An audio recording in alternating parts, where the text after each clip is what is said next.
Good morning সবাইকে। এখন আমি আছি হচ্ছে বোলপুর স্টেশনে এবং এখন বাজছে হচ্ছে সকাল 8:30। আজকে আমি যাচ্ছি কলকাতায়। কলকাতার আলিপুরের ব্লক অলরেডি আপনারা দেখেছেন। তো আমি এখন ট্রেনে উঠে গেছি এবং ট্রেনে উঠেই আমি দেখলাম যে আমার সিট নাম্বারটা পড়েছে উইন্ডো সিটে একদম। আর সত্যি বলতে এটার মতো আনন্দ আর কিচ্ছু নেই, কারণ আগের দিন আমি রিজার্ভেশন করেছিলাম এবং আমাকে তৎকালে করতে হয়েছিল যেহেতু অনেকটা লেট হয়ে গেছিলো। তো আমি ভাবছিলাম যদি উইন্ডো সিট হয় তাহলে তো ভীষণ ভালো হবে, এবং উঠেই দেখলাম যে হ্যাঁ উইন্ডো সিটই পড়েছে। চলুন আপনার সঙ্গে গল্প করতে করতে একদম যাওয়া যাক। আমি এখন যাবো হচ্ছে হাওড়া অবধি এবং হাওড়া থেকে আমি যাবো হচ্ছে বাসে। সব কিছু শেয়ার করবো আপনাদের সঙ্গে। আশা করছি ব্লগটা আপনাদের ভীষণ ভালো লাগবে। আমার সঙ্গে থাকুন একদম শেষ অবধি।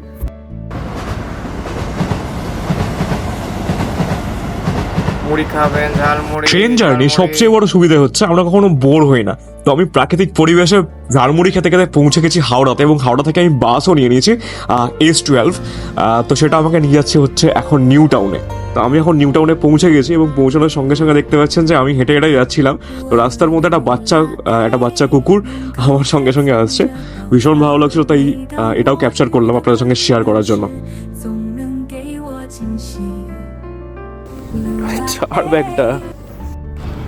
গুড আফটারনুন সবাইকে। তো এখন আমি আছি হচ্ছে কলকাতার নিউ টাউনে। আর নিউ টাউনে এখন আমি একটা বিশ্ব বাংলা আছে, বিশ্ব বাংলার গেটের একদম পাশে। আর এখানে এটা রয়েছে হচ্ছে বিশ্ব বাংলার টিকিট কাউন্টার, এখান থেকে টিকিট কাটা যায়। এবং আপনারা চাইলে কিন্তু উপরে এখানে রেস্টুরেন্ট আছে, রেস্টুরেন্টে কিন্তু খাবার ট্রাই করতে পারেন।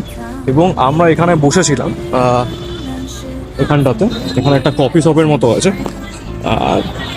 তো একদম বিশ্ববাংলার পাশে, জায়গাটা সুন্দর এখানে টাইম স্পেন্ড করার জন্য। কফিটা আমার পার্সোনালি খুব একটা ভালো লাগেনি, বাট মানে ঠিক আছে, মানে জায়গাটা যেহেতু দেখতে পাচ্ছেন কতটা সুন্দর জায়গা। নিউ টাউনটা কিন্তু বেশ ফাঁকা ফাঁকা রাস্তা, নিউ টাউনের রাস্তাগুলো কিন্তু বেশ ফাঁকা ফাঁকা। এবং নিউ টাউনে কিন্তু সব জায়গাতেই আমার মনে হচ্ছে যে ছবি তোলার একটা ব্যাপার রয়েছে। আমিও ভাবলাম যে আমার একটা ছবি তোলা হয়ে যাক। সকাল থেকে ঝালমুড়ি ছাড়া খুব একটা কিছু খাওয়া হয়নি, তাই ভাবলাম যে হালকা করে একটু চাউমিন আনানো যাক। তো তারপরে চাউমিন খেতে গিয়ে দেখলাম প্রমিত চলে এসছে। প্রমিত পিক করতে এসছে আমাকে, আমরা একটু একসাথে ঘুরবো বলে। এখন আমরা চলে এসেছি লাঞ্চ করার জন্য জাইকা রেস্টুরেন্টে, যেটা নিউ টাউনে আছে। তো ঘুরতে ঘুরতে সন্ধে হয়ে গেছে, দেখতে পাচ্ছেন আপনারা। তো সন্ধ্যাবেলা এখন আমরা যাচ্ছি হালকা টিফিন করার জন্য বিশ্ব বাংলা গেটের দিকটাতে।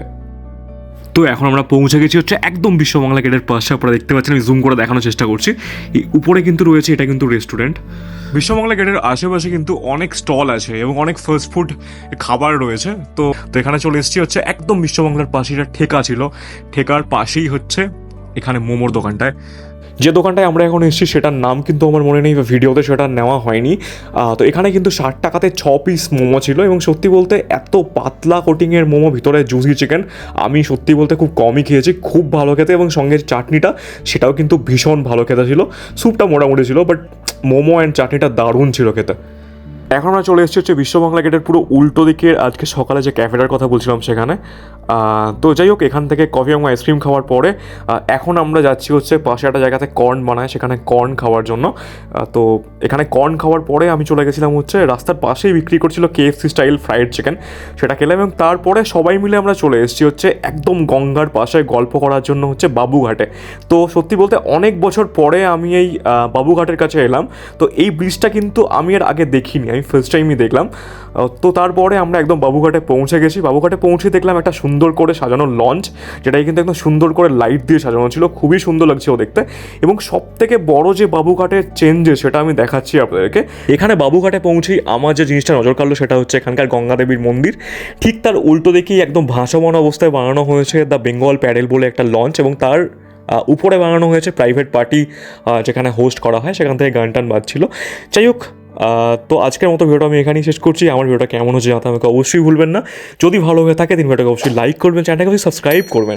Thank you so much for watching this video. আবার খুব শীঘ্রই দেখা হচ্ছে আপনার সাথে নতুন ব্লগ নিয়ে। আজকের জন্য বাই বাই।